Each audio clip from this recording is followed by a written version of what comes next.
Okay, so here we go, launching a podcast on Studio 809 Podcasts.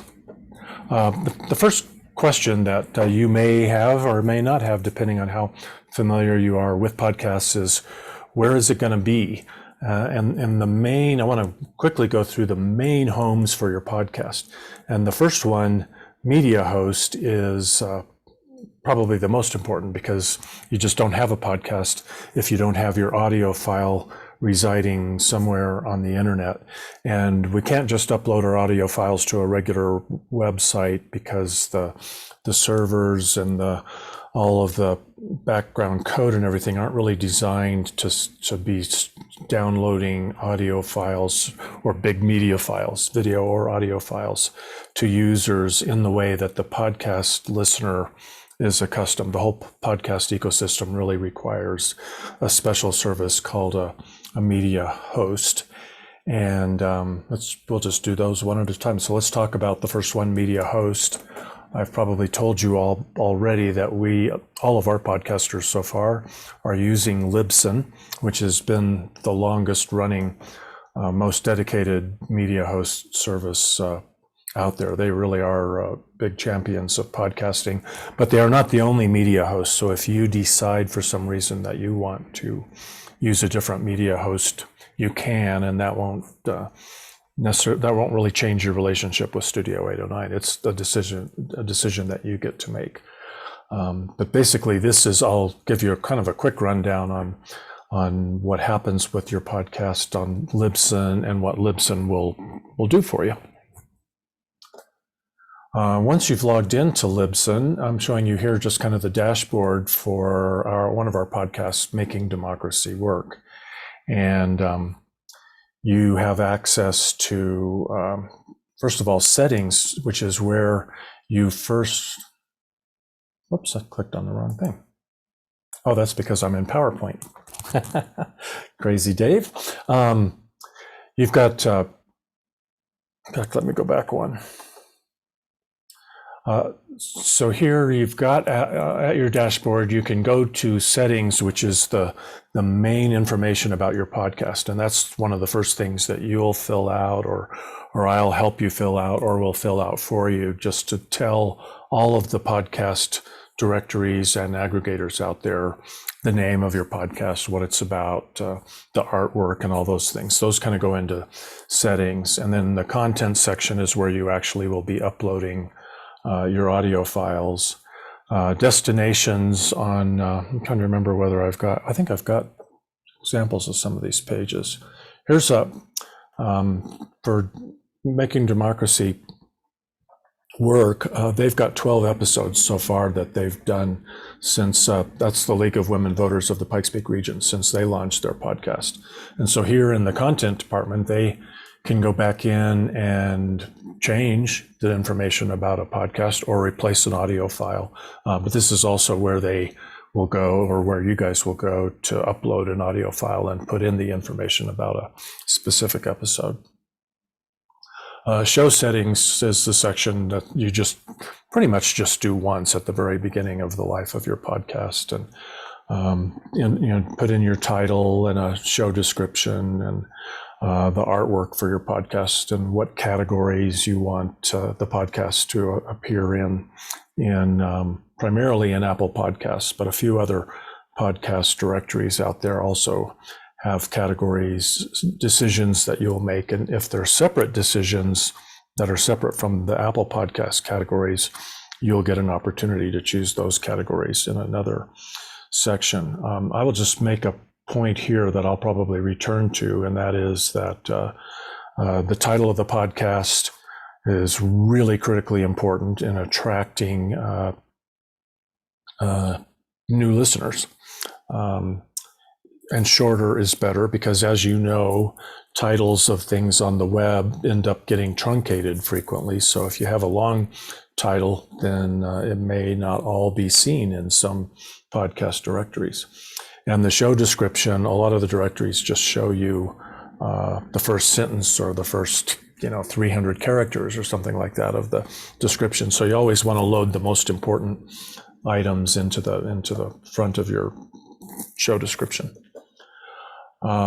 Destinations. And this is one really cool thing about Libsyn, and that is that when you upload your podcast to Libsyn, your media host, it automatically notifies all of these destinations. They automatically find out that you have a new episode up there. And a lot of that's just due to the nature of the RSS system on the internet. And any podcast hosts, you'll have the benefit of RSS, and a lot of the podcast directories will automatically be notified when you upload new content. But with Libsyn, you also have the ability to add some specific destinations that require a separate submission. And Libsyn they just make it real easy to get on most of the important destinations. And I've got a cheat sheet that will guide you through this if you're the one who's setting this up. And we can also get on the phone and talk while you're setting this up as well. The next home for your podcast will be, as a member of the Studio 809 Podcast Collective, your podcast will live at Studio 809 podcast.com. And I'm getting ahead of myself because I'm really not there yet. This is actually still part of Libsyn that I wanted to show you. Libsyn creates a podcast page for you. And I'm showing you here the podcast page for Peak Environment. Every time you upload a new episode, it automatically gets pulled into this podcast page. It's one place where the archives of all your episodes will be, where you don't have to go set that up on your own website unless you want to. And we wouldn't even have to set that up at studio809podcast.com if we didn't want to, although we do. But it is a simple place that you can send people if they just want to shop through your old episodes on the web rather than using podcast applications. If you were to scroll down on the page, this is what you would see. You see a player for each episode that someone can click on and immediately start playing. You see the first sentence and a half of the description, and then you can click on read more, and it'll take you to a page just for that that has the full show notes or episode description for each episode. This is just a quick view of what it looks like when you're uploading a new episode. As soon as you've finished uploading your audio file, you get to put in the title of the episode, a subtitle if you want it, and then you enter the description. And in podcast lingo, the description is referred to as show notes, but it's basically the description of your episode. And you can make those as long or as short as you want. And many podcasters put links to some of the things that they talk about in the show notes. A great example with Visit Colorado Springs is I'm sure you'll want to have a blurb that you have at the end of every show note, which basically tells a little bit about Visit Colorado Springs and has a link to the website and maybe to some of the social media and other places that people might want to visit to follow Visit Colorado Springs. This is just a quick look at the stats section. If you pick anything but the cheapest Libsyn subscription, then you'll have access to these stats, which tell you about how many people are downloading each of your episodes. And you also get a little bit of precision. You can actually see which podcast aggregators most of your listeners are listening to. Trying to think. You don't really get a lot of demographic data. You do get some geographic data about where the listeners are, but you don't learn anything about how income or education level or age or gender or any of that kind of thing. Okay, second home for your podcast is the Studio 809 podcast website. And what happens here is that whoever's responsible for publishing your media to the media host, typically the workflow is as soon as you do that, you come to studio809podcast.com and log in, and we give every podcaster a login authority to go in and create their own, basically a blog post about each episode. And then you actually get embed code from Libsyn so that you can put a player for your episode in your blog page for that episode. You could do the same on any website. So the Visit Colorado Springs website could have a podcast section, and you could be putting that there as well. And don't hesitate to interrupt me if you've got a question about any of these subjects as I go through them. So that's a look at the homepage right there. And one thing I'm going to point out real quickly is how important it is that we have fairly short episode titles and a short description of the episode. We have it set up so that the design really requires that there just be one sentence of your description shows up on the homepage. So you want that sentence that you identify as your excerpt to really clearly give people an indication of what the subject is, so they'll know whether they want to go explore that here on the website. On the right side, you'll see Studio 809 Radio. We actually have an online radio station that is streaming 24 hours a day, and it's just randomly rotating through the last 2 episodes of every podcast in the collective. We also have the ability to put little commercials, so we actually do run some ads in between the podcast episodes, as well as some public service announcements. For someone to listen to it, they would have to come to the website and on the homepage click on that play button on the right side under Studio 809 Radio, and then they would be able to listen to it. This is a quick view of just one episode kind of blog post for one of our podcasts. This is Council Matters. So you can see the episode player right down there in the midst of the description. And there are some links even below that. And you can see that the graphic, we rely on the Facebook ready graphic to actually be the identifier for what podcasts somebody's looking at. If they're looking at an episode's page, there are no words that say Council Matters. The only way they know that they are at Council Matters is that they see that graphic. Here is another thing that's on our website is the podcast page for each of our podcasts.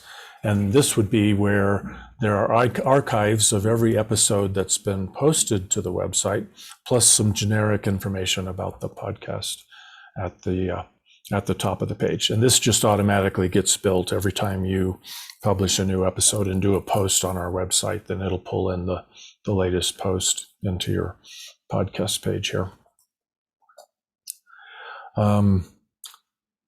I mentioned that you can put players on your own website, and I wanted to show you an example of that. So League of Women Voters of the Pikes Peak region, in this example, this is actually the homepage of their website, and they've gotten code from Libsyn to show you the 3 most recent episodes of the podcast.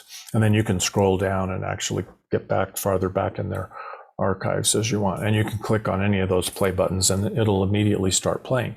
And it's not, even though it kind of looks like you're playing the media at their website, it's actually going to the Libsyn website and pulling that media and downloading that audio to your device, your listening device, even though you gave it the instructions from this website.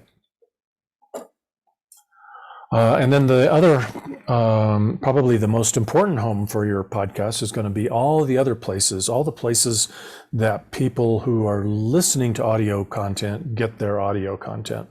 And most of that is podcasts, but there's some, there are books, what they used to call them, books on tape. What do they call them now? I can think of a brand name like Kindle or Audible. You can, and in fact, you can actually listen to podcasts at Amazon Music if you're using that app. You can listen to podcasts on Spotify or Pandora, even though most people are used to going there for music. The podcasts also can be delivered to those, and you get to decide whether you want your podcast on all of those.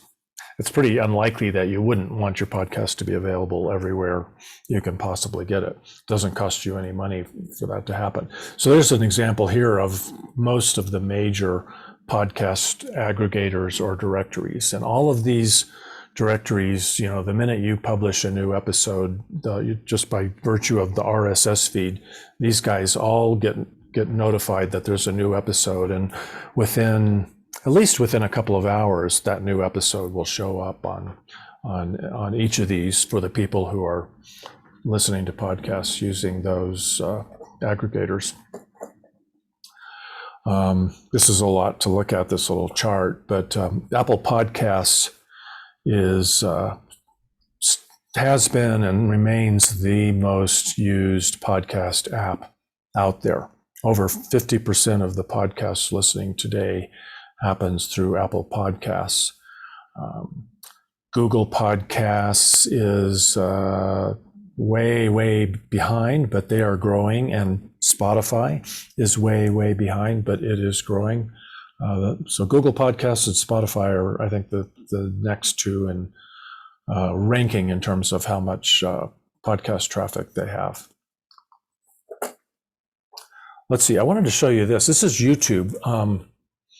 And I don't have a good example from Studio 809, so I'm showing you the YouTube channel for a podcast that I host called Growth Busters.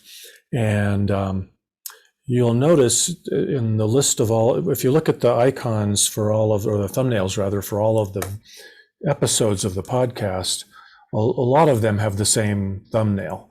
Only recently have I started providing episode-specific thumbnails. And just a couple of words about YouTube. YouTube it'll be a decision that I encourage you to make early on about whether you want your podcast to have a presence on YouTube. As you probably know, YouTube is like the second most popular search engine, right behind Google Chrome. A lot of people use YouTube to search for anything that a lot of us the rest of us would just go to Google Chrome and do a search. There are a bunch of people out there who will just search on YouTube, I guess because they don't want to read whatever they're looking for. They want to be able to watch it or listen to it. You can set up, when we're setting up your podcast at Libsyn, we can set it up so that it automatically publishes each episode to a YouTube channel that you control if you want that to happen. And you can create a graphic. So it's one reason why it's valuable to have a graphic for your episode that's 16:9 aspect ratio, so it'll work as a good YouTube thumbnail. If you don't provide you're not going to get any moving video. You would have to record some moving video and publish a video podcast if you wanted Libsyn to upload to YouTube a real video. What they're going to do is they're going to upload your audio to YouTube along with the graphic that you've told it is either just your generic show graphic for all episodes, or if you've uploaded a episode specific graphic to Libsyn, then when it uploads your episode to YouTube, it will provide that episode specific graphic. But if somebody plays your podcast here on YouTube, they're just going to see that thumbnail and hear you. It's not going to be exciting video. And that's one reason why the experts advise, if you're going to do this, if you already have a good YouTube channel, you may not want to add your podcast to that, because your YouTube channel probably has lots of good video content, and this isn't really good video content. This is good audio content. So mixing up the two could make it a little harder for people to navigate your channel and find good videos. You may want to create a separate channel that's just your podcast channel. And that's what I've done here. I've got a separate YouTube channel for Growth Busters, and then I've got a channel that's just for the podcast that doesn't have any moving video. Any questions about that? If I haven't already given this to you, I will. And that is the Podcast Show Bible, which is just a kind of a good document to guide you through a lot of the things that you need to have decided and have collected in one place when you're ready to create a Libsyn account and provide all of that information into your settings. And I should mention that there's two ways we can work with Libsyn. Because every podcast pays for its own media hosting outside of what Studio 809 normally does. we encourage podcasters to just create their own account on Libsyn, and then they control it, and then they can get in and look at the stats and everything. So that's kind of the normal way to do things. But we do have a few podcasters who are admittedly uncomfortable with that level of detail, and just, they just don't want to mess with that. They need somebody else to handle all of that. And so we charge a few podcasters for doing all of that for them. And we also have a couple of contractors, independent contractors, who can also do that for a podcast for a pretty small fee. And I'm not sure why I decided I needed to mention that now, but that's basically it. You make the decision about what level of subscription you want at Libsyn, or you work with me and say, no, we really just want you to have put our podcast into the Studio 809 Libsyn account, and we'll just count on you to do the detailed grunt work on that.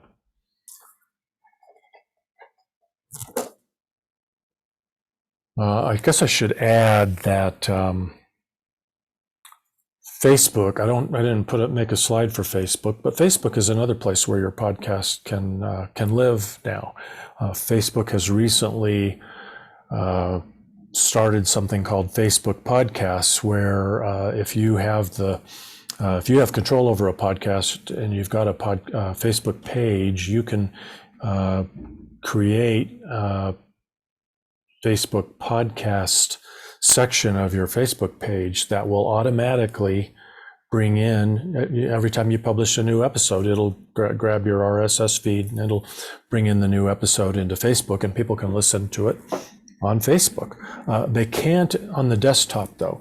Facebook Podcasts right now only works on the app on mobile devices. So you can't even see, you can set it up from your desktop, but nobody can find your podcast on Facebook other than what you'll probably do, and we do, other than we post, we do a post on our Facebook page every time we publish a new podcast.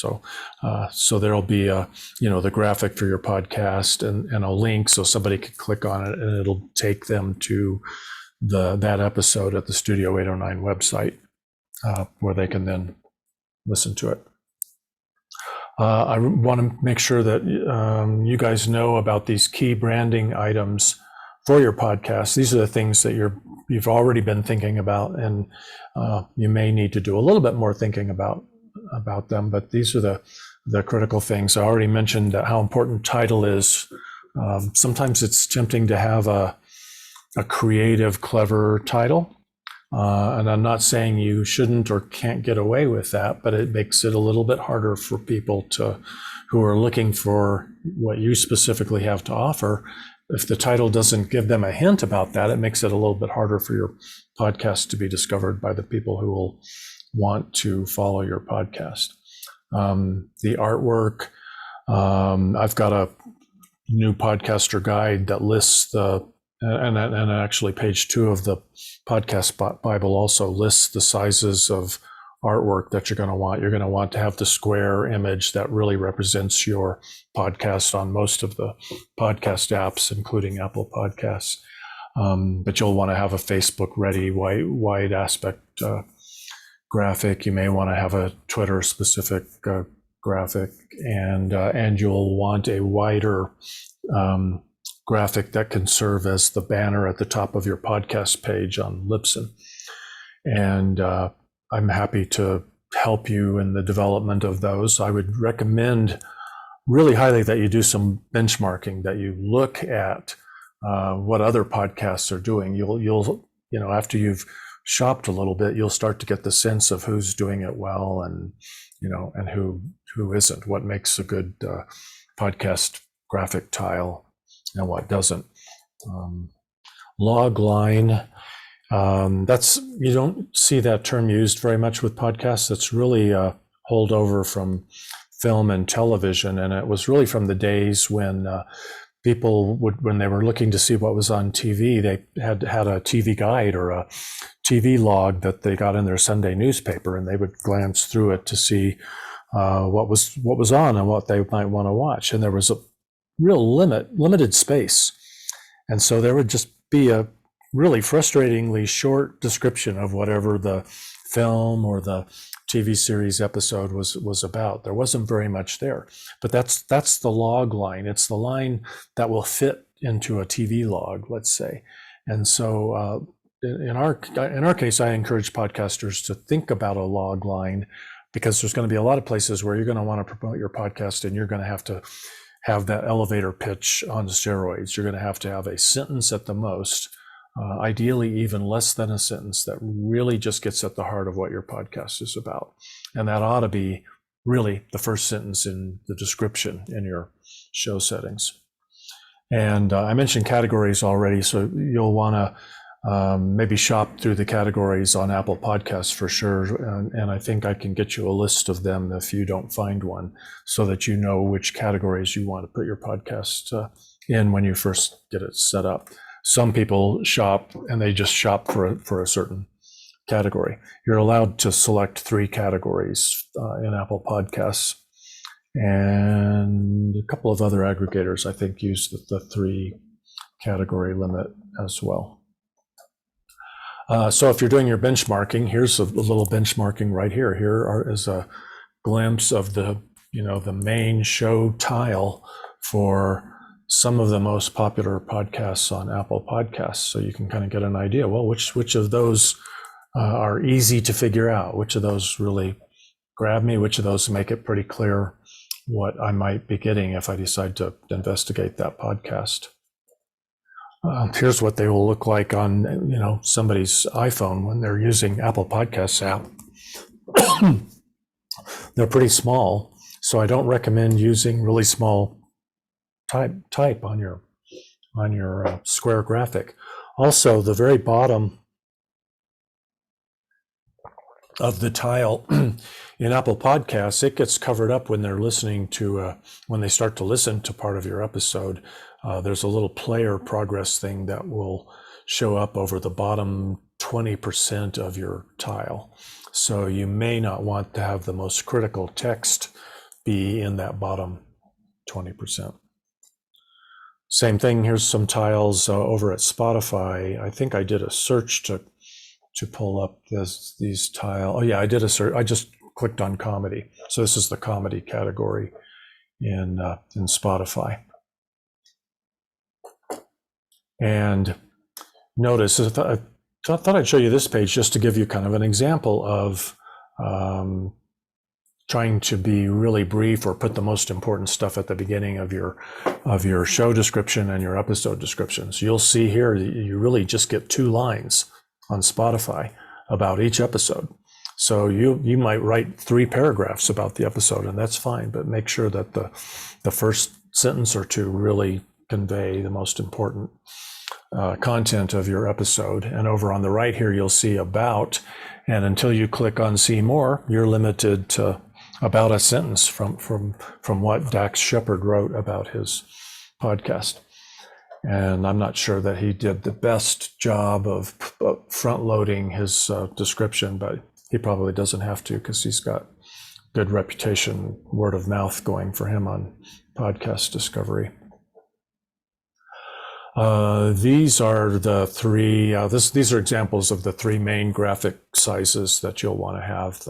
The square for the podcast aggregators, that Bill Council Matters, that's the Facebook graphic, and we use that on our website to identify each podcast. So even if you aren't a big believer in doing the 1200 by 630 pixel aspect for Facebook graphics, we will need to have that for your podcast on our website. And then that banner for Peak Radar Live is what we created for their podcast page over at Libsyn. As a member of Studio 809, as you're kind of gearing up, I wanted to make sure you know that we do have a subscription with Storyblocks, both for graphics and for stock music. So, and you can go and search through the library without having to log in. They've made it hard to log in. They're going to do a double login thing where I get an email and I have to click that. Yeah, that's me trying to log in. So probably what you'll want to do is do your shopping and then let me know what pieces of music you would like for me to license and download and give to you or whoever's editing your podcast. And the same with any graphics or photographs that you want from the stock footage, the stock photo and image library. That's what the music library looks like right there. I just did a search here for news. So you can be pretty selective about what kind of music you're looking for and then really quickly play samples of them to put together your list of what you would like for me to grab for you. And that doesn't cost us anything to use those. So if, let's say, Alexia, if you were trying to come up with maybe the top 3 or 4 potential pieces of theme music, but you wanted Doug to be able to weigh in on them, we could download, half a dozen pieces that you could play for Doug or let him listen to, and then you guys can pick the one. And we haven't spent any extra money just because we downloaded half a dozen pieces of music.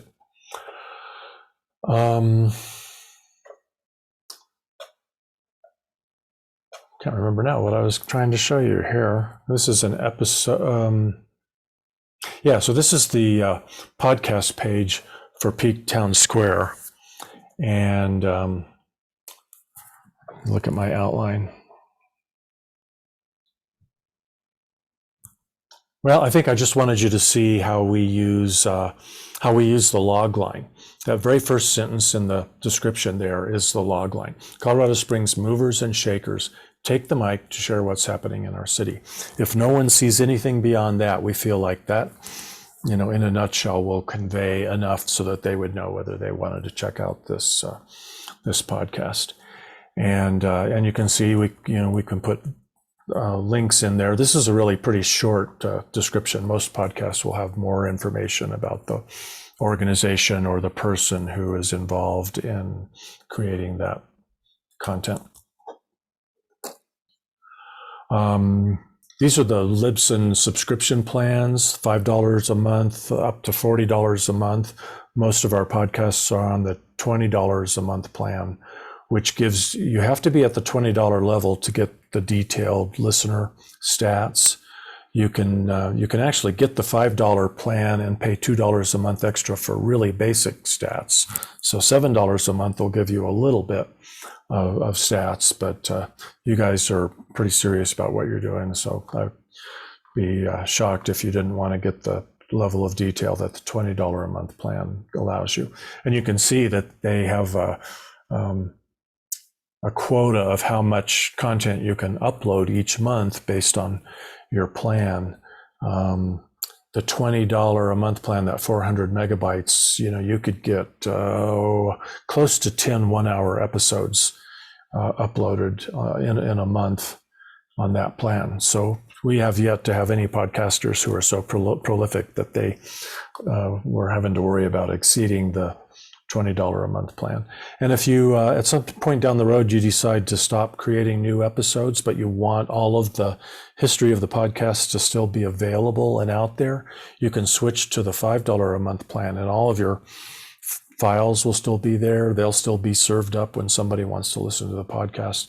But you could only upload an hour a month, but you're not uploading anything. So you can at least, in perpetuity, pay $5 a month to preserve your content.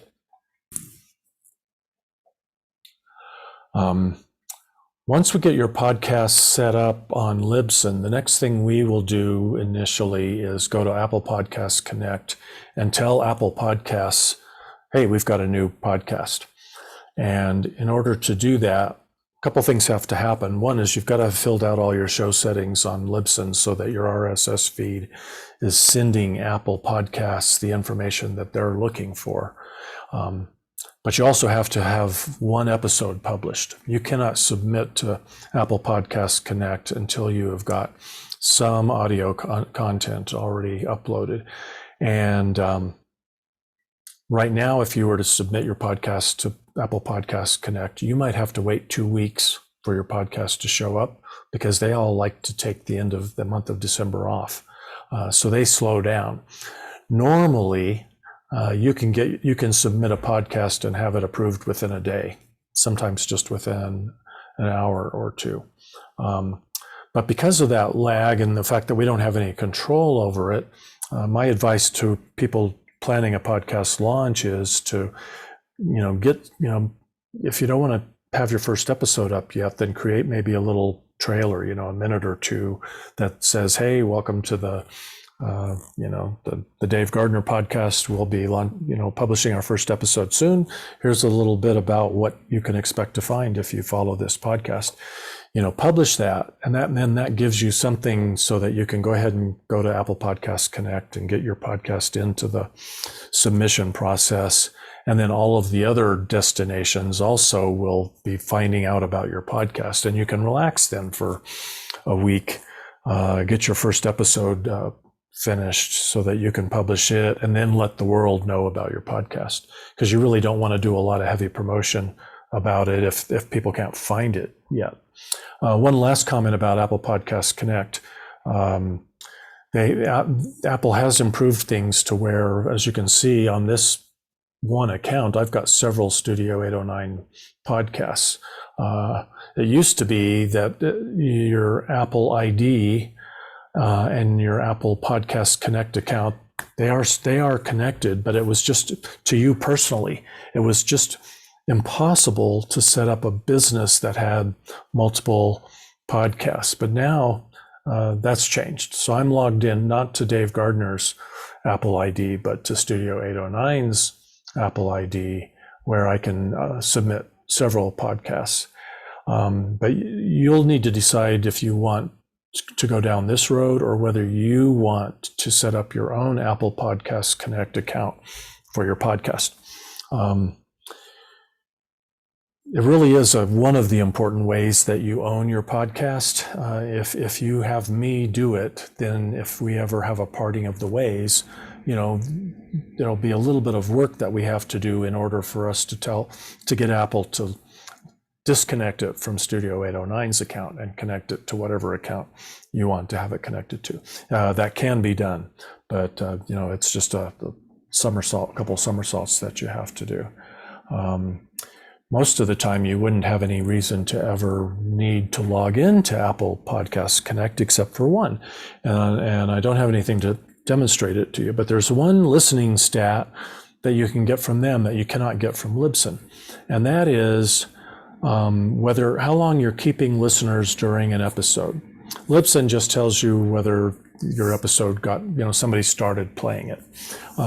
On Apple Podcasts Connect, you can go look at specific episodes and you can see, during the course of let's say it's a 30-minute episode, you can see whether 20%, you lost 20% of your audience after 2 minutes or kept everybody for the whole time. You had everybody on the edge of their seats, and that can kind of help you, improve how you format your episodes. You can learn a little something. If you're losing a lot of people at a certain point in the podcast, what was happening there? Oh, that was where we were running an ad, or that was where we were doing this special segment. That must be a turnoff to podcast listeners. So you can find that out, and that's one reason that it could be valuable for you to have your own Apple Podcasts Connect account. It's just a little tricky getting it submitted, so I might have to kind of walk you through the process, but it's not rocket science either.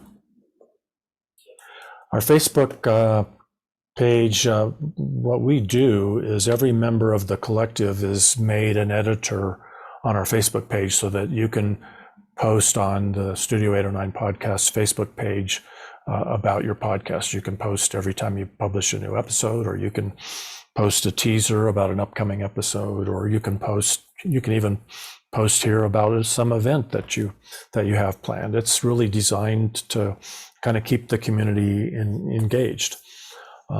So that's one thing. We'll give you the keys to that, as well as if you're interested in tweeting for us as well, we'll give you authority to log into our Twitter account, so you can do your own social media there as well. It's probably good for us to at least have some kind of a plan. If you don't want to be logging into our Twitter account, but you're going to be tweeting on your own account.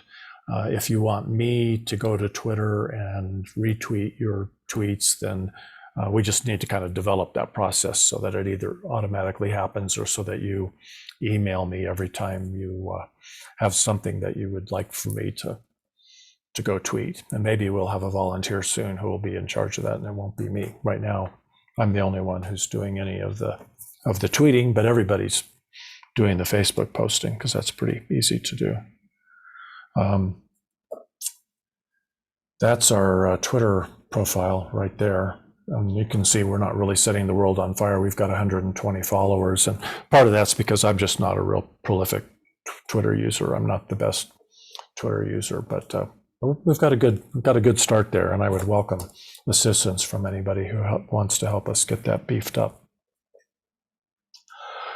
We will. I wanted to give you, I can give you later more coaching about production and promotion of your podcasts, and I do want to shut up here real soon so that you can ask a million questions if you need to. But I can give you some guidance about scripts, and I'll give you one quick tip right now, which is that if you want people to be authentic on the podcast and not sound like they're just reading something, and I think most of us would prefer that, it's better not to write out a verbatim script because it's challenging for people who aren't actors to read something and make it really come to life. We're all better off having just bullet points.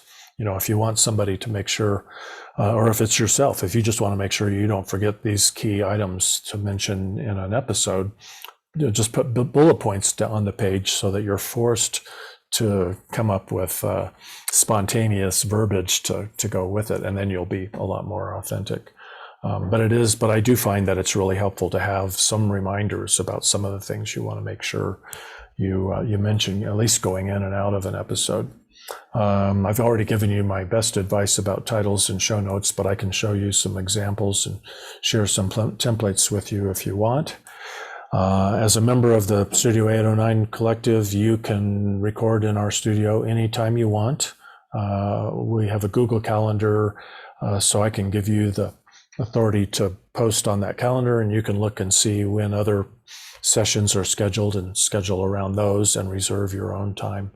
But we also have an on-location kit that with a couple of little lavalier microphones that plug into little digital recorders that you can just put in your pocket. You just start recording and forget it. So you can actually record on location sometimes. I try to discourage people from doing that all the time because inevitably the on location stuff ends up being, you end up hearing the furnaces and the air conditioners and the dogs barking and that kind of thing. So unless you want that kind of on location actuality kind of feel, there's nothing beats the studio. And then virtually, you know, if you have guests that are in another city or country or something like that, we can make that happen. Obviously, everybody knows about Zoom these days, and you can record a Zoom call.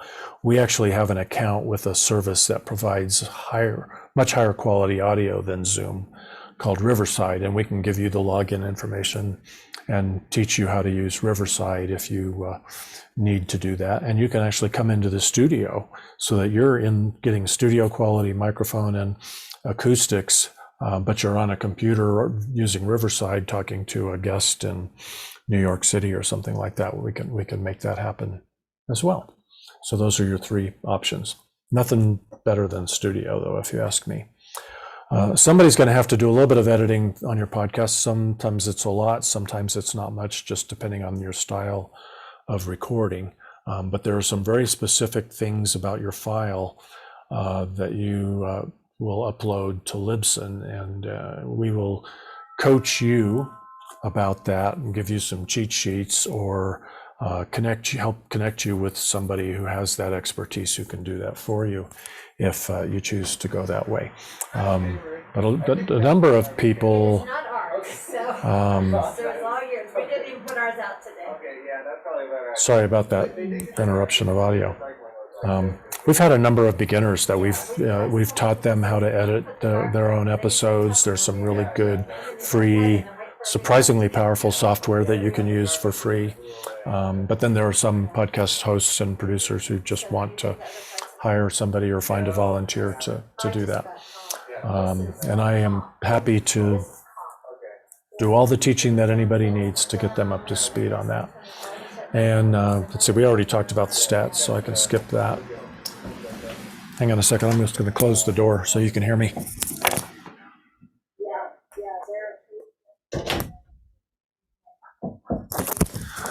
Okay, I'm back. Almost at the end of this canned presentation here. I think that's just out of order. That's just another example of what you can see at Spotify. Promotion. Again, just a little bit of a sermon here. You can have the best content in the world, but people have to find you.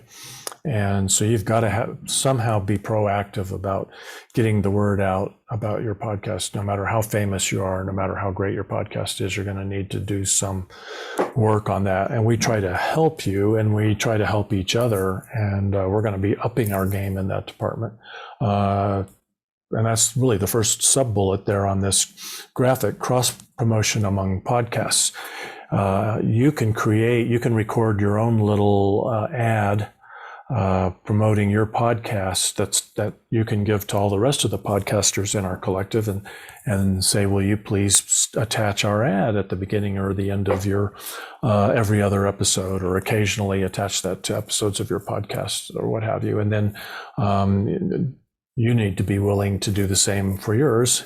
There may be some certain podcasts where that feels uncomfortable, and and Visit Colorado Springs may be one of those where most of your listeners are going to be outside the community, and it wouldn't make much sense for you to be running promos for other Studio 809 ads. And if that was the case, you would be forgiven.